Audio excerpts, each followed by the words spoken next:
राजीनाम्यामध्ये तुम्ही स्पष्ट म्हटलंय की मी माझ्या वैयक्तिक कारणासाठी राजीनामा देते, पण खरं तर तुमचे अनेक आरोप जे आहेत ते अनेक दिवसांपासून सुरू आहेत आणि व्हिडिओ फोटो हे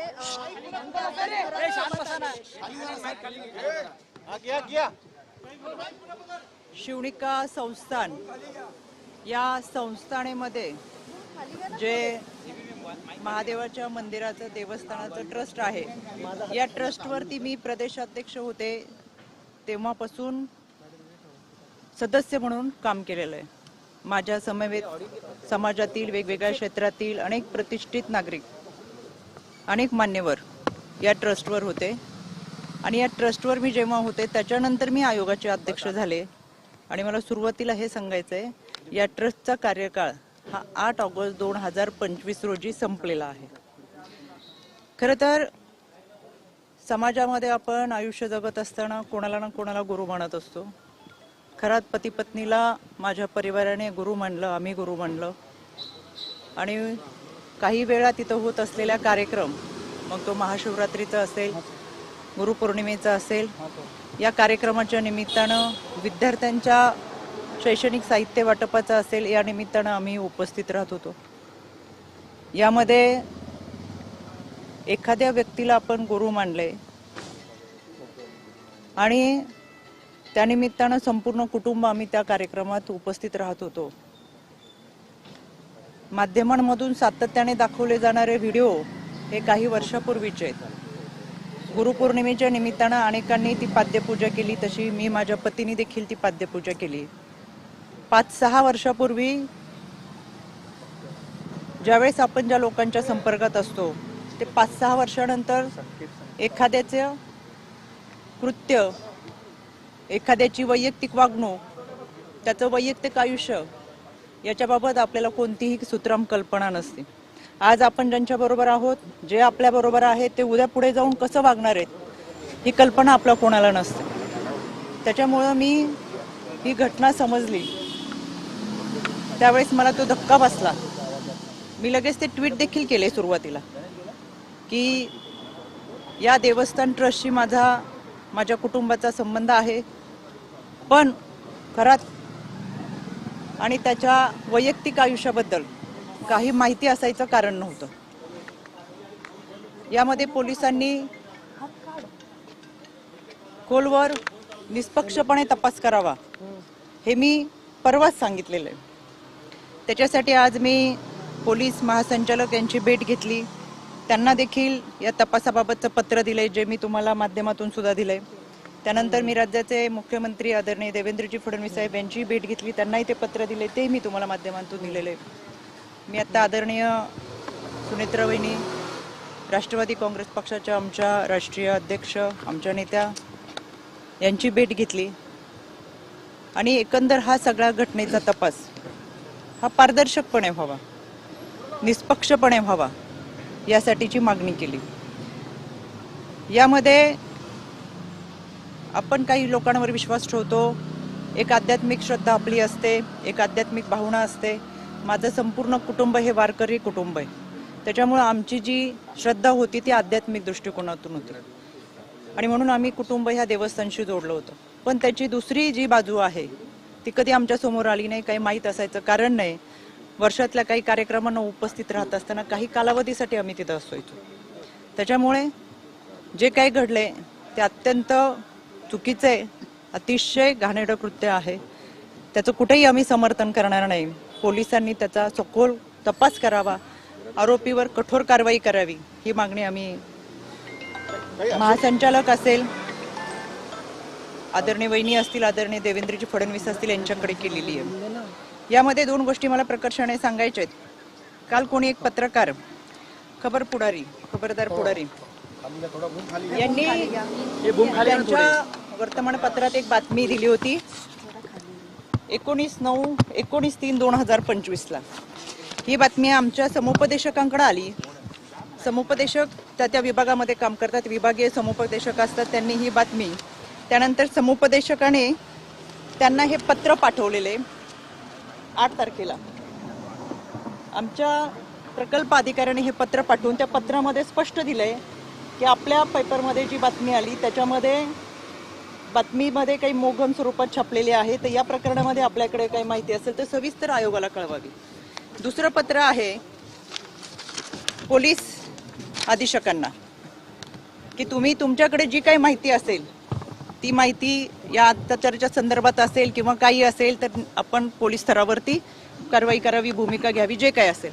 त्यापूर्वी माझ्या ऑफिसमधून संबंधित पत्रकाराला फोन गेला होता की तुमच्याकडे अशी काही तक्रार असेल, अशी काही माहिती असेल तर तुम्ही पोलिसांकडे जाऊन तक्रार दाखल करा. यानंतर तिथं स्थानिक पोलिसांनी सांगितलं की कोणती माहिती नाही, कोणत्या महिलेची तक्रार नाही. बऱ्याच वेळा चुकीच्या बातम्या ह्या छापल्या जातात आणि म्हणून त्यांनी आयोगाला ते पत्र पाठवले की आमच्याकडे कोणतीही माहिती नाही, जी काही बातमी मी दिली ती मोगम स्वरूपात दिलेली आहे, आमच्याकडे कोणतेही पुरावे नाहीत. 2 दिवसापासून ज्या चुकीच्या बातम्या चाललेत त्याचा मी तीव्र निषेध करते. दुसरी गोष्ट, माझ्याकडे 5 तारखेला एका मुलीचा मेल आला, याच्यावरती नाव दिसेल म्हणून मी फक्त तुम्हाला लांबून हे दाखवते.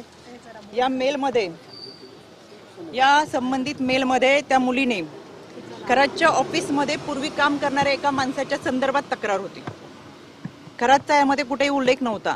तातडीने त्याच दिवशी आमचं पत्र हे पोलिसांना गेलेलं आहे. मी स्वतः ॲडिशनल डीजी यांना ते पाठवलं आणि पोलिसांना आम्ही ते पत्र पाठवून जे कोणी असेल त्याच्यावरती तपास करावा असं सांगितलं.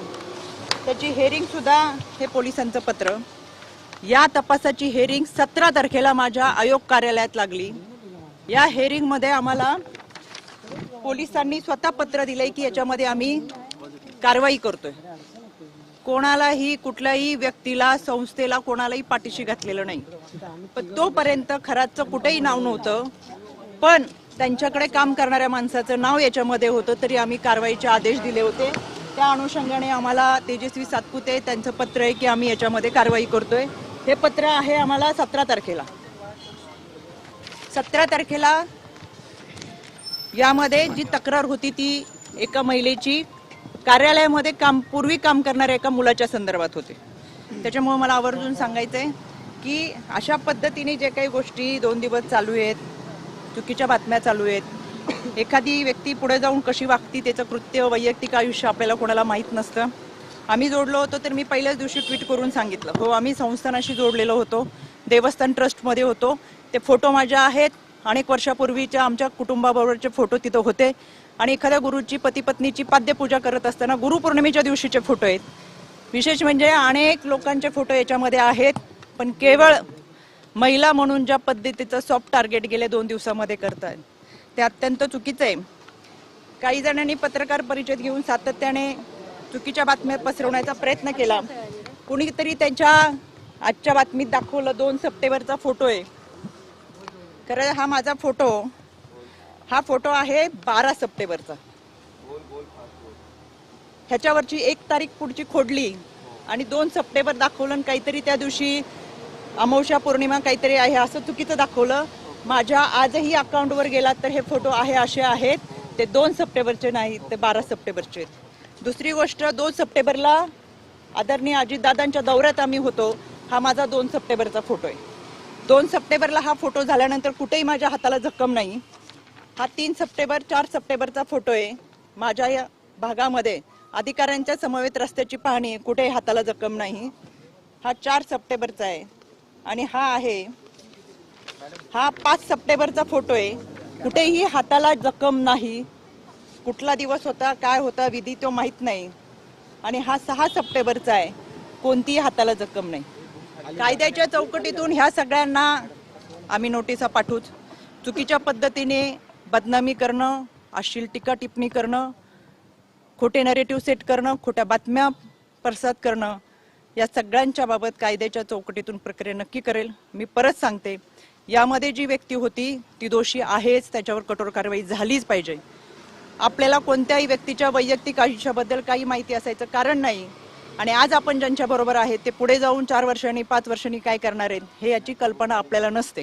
त्याच्यामुळे या व्यक्तीवर कठोर कारवाई व्हावीच ही मागणी मी आज केलेली आहे आणि या सगळ्या गोष्टींचा निष्पक्षपणे तपास व्हावा.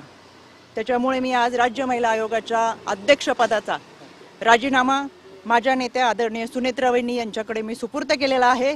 याबाबतचा जो काही निर्णय असेल तो आदरणीय वहिनी घेतील. आपल्याशी बोलण्यासाठी मी सविस्तर पुराव्यासहित पत्रकार परिषद घेईन. धन्यवाद. तर खरातच्या वैयक्तिक आयुष्याबाबत माहिती नाही असं चाकणकर यांनी म्हटलेलं आहे. जे फोटो व्हिडिओ आहेत ते काही वर्षांपूर्वीचे आहेत असंही चाकणकरांनी स्पष्ट केलंय. आमचे केवळ ते आध्यात्मिक गुरु होते, त्यांच्या वैयक्तिक आयुष्याबद्दल काही माहिती नव्हतं असंही चाकणकर यांनी म्हटलेलं आहे. खरातची दुसरी बाजू आम्हाला माहिती नव्हती. अशोक खरातला आम्ही गुरु मानत होतो हे चाकणकरांनी स्पष्ट केलंय. मात्र त्याच्या वैयक्तिक आयुष्याबाबत काहीही माहिती नव्हती असं चाकणकर यांनी स्पष्ट केलंय. तसंच जे काही मीडियामध्ये जुने फोटो व्हिडिओ समोर येत आहेत त्याबाबत सुद्धा चाकणकरांनी स्पष्टीकरण दिलंय. हे फोटो व्हिडिओ जुने आहेत, काही वर्षांपूर्वीचे आहेत असंही म्हटलंय आणि राजीनामा हा सुनेत्रा पवार यांच्याकडे सुपूर्द केलेला आहे. यानंतरचा निर्णय त्या घेतील, सुनेत्रा पवार निर्णय घेतील असं चाकणकर यांनी स्पष्ट केलंय. तसंच खरातबाबत जे काही झालेलं आहे, खरातचे जे काही दुष्कृत्य समोर आलेली आहेत ती चुकीची आहेत असंही चाकणकर यांनी म्हटलंय.